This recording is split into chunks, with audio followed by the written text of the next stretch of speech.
What do you see when you look at Miami? Yeah, I mean they obviously have a lot of good playmakers on offense. You know, they got Tua back there. You know, he's quick, getting the ball out quick. You know, to his playmakers, Tyreek, Waddle. You know, they got I can't pronounce his last name. Running back. Achan. Yeah. But yeah, I mean they do a lot of outside zone schemes and stuff like that. So you know, and they do a lot of moving around pre-snap. So we got to be on our P's and Q's. How different is your game plan this time around versus last year when Tua didn't play? I was on IR. That's right. Yeah. All right. No. I was just, I was doing a lot of rehab and stuff like that, so I wasn't able to be in some of those meetings. Well, how different are your game plans now with Lou instead of Gus? Yeah, I mean, like you just heard, over the course of the off season, we have a lot of, personnel groups and stuff like that. A lot more to the playbook. So, there's a lot to digest, and obviously we didn't do a whole lot in the preseason to show a lot of the stuff that we do. But I'm excited with with everything that he's cooking up. So I mean, we just got to go out there and execute. With all the new things, the players, 4 or 5 instrumental players new to the defense, and what you guys have done so far, are you curious what this is going to be when you go out there on Sunday? No, I'm excited. We got a lot more playmakers on the back end, and the guys are just kind of anxious to get ready to start the game. You know what I mean? We've been going against our own offense, all preseason, off season, OTAs.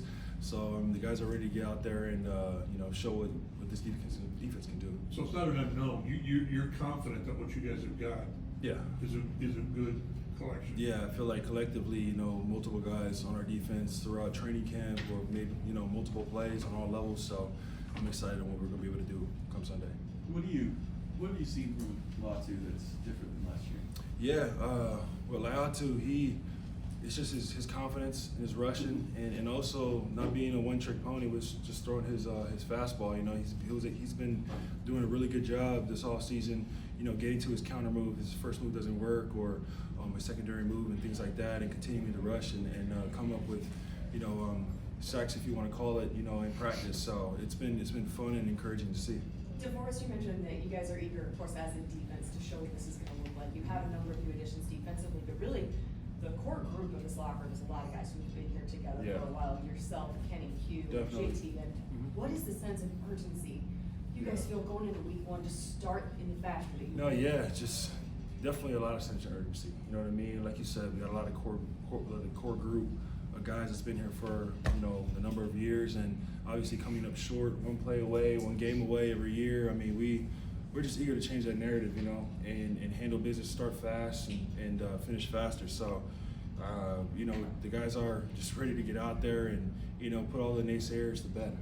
I know you're a first guy in the building guy. Has Daniel given you a run for his money at all? Not yet. He's been here early too. So,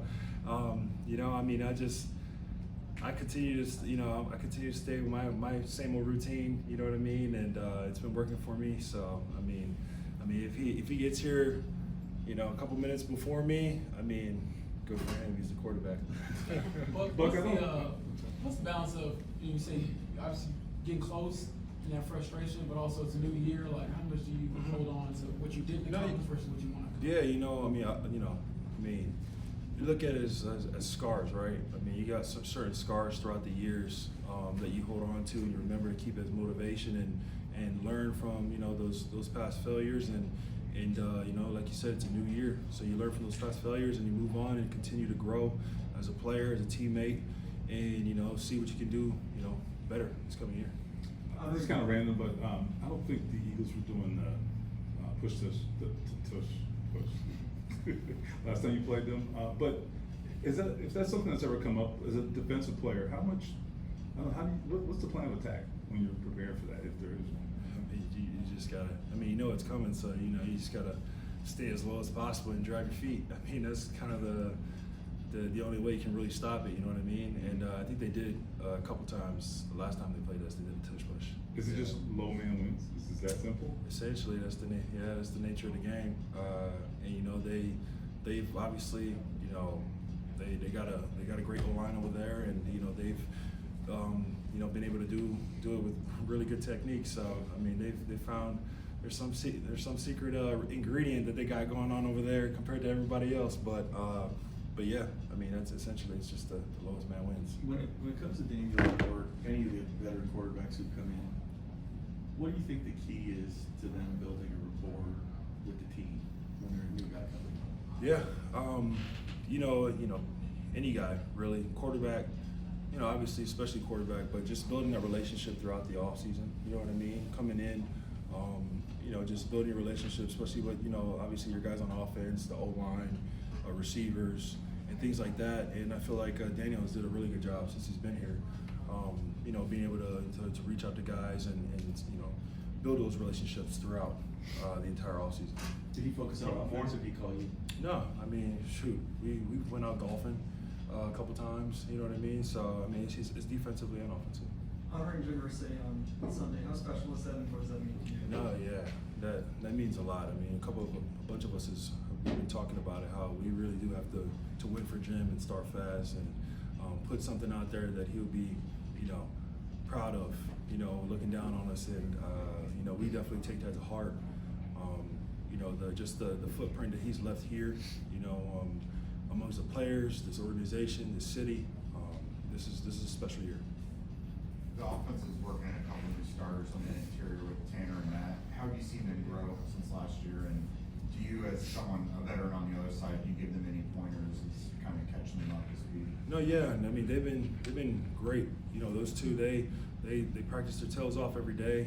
They got a great veteran guy in the group in the interior with them, with Q. You know, coaching them up and, you know, staying after practice and working on certain sets and stuff like that. And, you know, Grove and I, you know, we talk about all the time. Just you know, they're playing with a lot more confidence.